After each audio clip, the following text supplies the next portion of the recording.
പത്തനംതിട്ടയിൽ നിന്ന് മാത്രമല്ല കേട്ടോ, മലപ്പുറത്തു നിന്നും പുറത്തു വരുന്നത് ഞെട്ടിപ്പിക്കുന്ന വാർത്തകളാണ്. അരീക്കോട് മാനസിക വെല്ലുവിളി നേരിടുന്ന യുവതിയെ കൂട്ടബലാത്സംഗത്തിന് ഇരയാക്കിയെന്ന വാർത്തയാണ് നമ്മുടെ മുന്നിലേക്ക് വരുന്നത്. നാട്ടുകാരും അകന്ന ബന്ധുക്കളുമടക്കം 8ഓളം പേരാണ് ആ യുവതിയെ ചൂഷണം ചെയ്തത്. പ്രതികൾ പലതവണ കൂട്ടബലാത്സംഗത്തിന് ഇരയാക്കിയെന്നാണ് എഫ്ഐആറിൽ പറയുന്നത്. 36-കാരിയെ മുഖ്യപ്രതി പലർക്കായി കാഴ്ചവെക്കുകയായിരുന്നു. യുവതിയുടെ 15 പവൻ സ്വർണവും കവർന്നു. അരീക്കോട് പോലീസ് കേസെടുത്ത് അന്വേഷണം തുടങ്ങിയപ്പോൾ മറ്റൊരു ടെസ്റ്റ് കൂടി ഉണ്ടായി.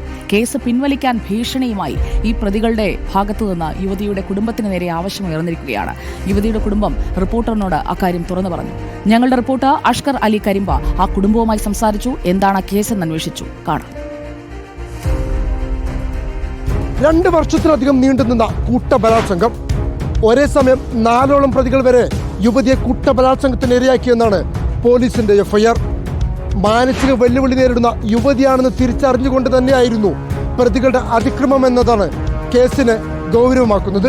ഈ മെയിൻ പ്രതികൾക്കറിയാം ഇവള് മാനസിക രോഗിയാണെന്നും ഈ മാനസിക രോഗത്താൽ ഇവള് ഇങ്ങനെ പോണത് വീട്ടുകാരായ ഞങ്ങൾക്ക് എതിർക്കാൻ പറ്റൂല. എതിർത്ത് കഴിഞ്ഞാൽ വീട്ടിൽ ഭയങ്കരമായിട്ട് അടി ഉണ്ടാവും. അപ്പൊ ഇത് നന്നായിട്ട് അറിയുന്ന ആളുകളാണ്. കാരണം വീട്ടിലുണ്ടാവുന്ന ഇത് കാരണം വീട്ടിലുണ്ടാവുന്ന ഒച്ചപ്പാടൊക്കെ നന്നായിട്ട് കേൾക്കാൻ പറ്റുന്ന ഒരു അകലത്തിൽ തന്നെയാണ് ഈ പ്രതിന്റെ വീട് കിടക്കുന്നത്.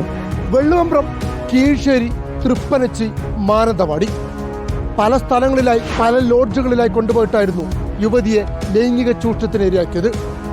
പ്രതികൾ പലരും യുവതിയുടെ തന്നെ അകന്ന ബന്ധുക്കളും നാട്ടുകാരുമാണ്. നാടിനെ നടക്കുന്ന വേദനിപ്പിക്കുന്ന ഈ കുറ്റകൃത്യത്തിന്റെ ആസൂത്രണവും തുടക്കവും 1-ാം പ്രതിയിൽ നിന്നാണ്. മറ്റ് പ്രതികൾക്കായി ഈ യുവതിയെ കാഴ്ചവെച്ചതും മുഖ്യപ്രതി തന്നെ. പലർക്കും പണം വാങ്ങിയായിരുന്നു യുവതിയെ കാഴ്ചവെച്ചത്. ചുരുക്കത്തിൽ നടന്നത് ഒരു പെൺവാണിഭം തന്നെ. ചെറിയ പൈസ കൊടുത്തിട്ട് ഇവരെ വിടും. പെൺവാണിഭം പോലെ തന്നെ അവിടെ നടത്തിയത്. ഒറിജിനൽ പെൺവാണിഭം ഇതിൽ നടത്തിയത്. അതിൽ നിങ്ങൾ തന്നുള്ളി ഇപ്പം ക്യാഷ് തന്നിട്ടില്ലെങ്കിൽ നിങ്ങളെല്ലാവരും ഇതിൽ കുടുങ്ങും എന്ന് ഇവൻ തന്നെ പറഞ്ഞതാണ്. പോലീസിന് മുമ്പിലും മജിസ്ട്രേറ്റിന് മുമ്പിലും ഇരയാക്കപ്പെട്ട യുവതി കൃത്യമായി മൊഴി നൽകി കഴിഞ്ഞിരിക്കുന്നു. ഇപ്പോൾ പരാതിയിൽ നിന്നും പിൻവാങ്ങാൻ കുടുംബത്തിന് മേൽ വലിയ സമ്മർദ്ദമാണ്.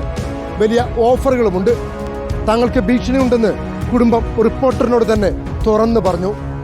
നാടിനെ നടുക്കിയ കൂട്ടബലാത്സംഗ കേസിൽ ഇതുവരെ 3 എഫ്ഐആറുകളാണ് അരീക്കോട് പോലീസ് രജിസ്റ്റർ ചെയ്തത്. കൊണ്ടോട്ടി ഡിവൈഎസ്പി KC സേതുവിനാണ് അന്വേഷണ ചുമതല.